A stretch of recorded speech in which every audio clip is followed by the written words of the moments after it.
নমস্কার সুধী ভক্তমণ্ডলী, রামায়ণ কথা অধিবেশনের পক্ষ থেকে সবাইকে জানাই সাদর সম্ভাষণ।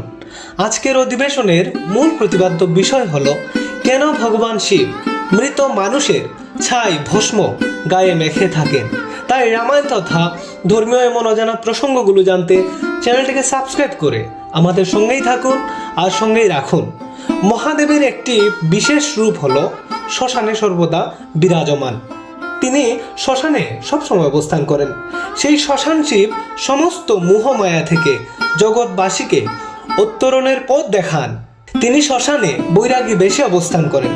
কিন্তু একটি জিনিস যখন ভাবি তখন আমাদের সবারই অবাক লাগে, কেন দেবাদিদেব মহেশ্বর সারা গায়ে মৃত মানুষের ছাই ভস্ম মেখে থাকেন? কেন এটি মহেশ্বরের অতীব প্রিয়? আমরা সবাই এই পৃথিবীতে অবস্থান করছি, অর্থাৎ বৈরাগীগণ এই পৃথিবীর নাম দিয়েছেন মৃত্যুপুরী। চারদিকে মানুষ তথা অগণিত জীবের মৃত্যু আমরা এমন কোনো দিন নেই যে দর্শন করি না। কিন্তু মায়া এবং মোহের বশে আমরা ভাবি আমরা কখনো মরব না। আমরা এই জগৎকে বছরের পর বছর উপভোগ করেই যাব। কিন্তু এটি মোটেও সত্য নয়। তবে যা সত্য তা হলো শ্মশানে আমাদের একদিন সবার ছাই ভস্মে পরিণত হতে হবে। সেই সত্যকে ভগবান শিব গায়ে ধারণ করেন।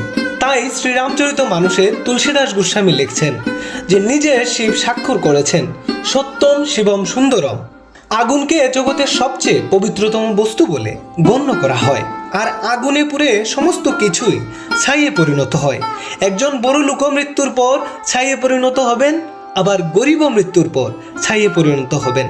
ভোলানাথ মায়া জীবগণকে গায়ে ভস্ম মেখে শিক্ষা দিচ্ছেন অল্প দিনের জন্য নশ্বর দেহ পেয়ে অহংকার না করে ভগবানকে উপলব্ধি করে মানব জীবনকে ধন্য করাই হলো অন্তিম কাজ। তাই তো সাধকগণ ঈশ্বর সত্য হে সত্যই শিব হে শিবই সুন্দর হে বলে আখ্যা করে রাখেন। যদি আপনি প্রভু মহাদেবকে ভালোবেসে থাকেন তাহলে অবশ্যই কমেন্ট বক্সে লিখে যাবেন ভম ভম ভুলে হর হর শিব শম্ভু।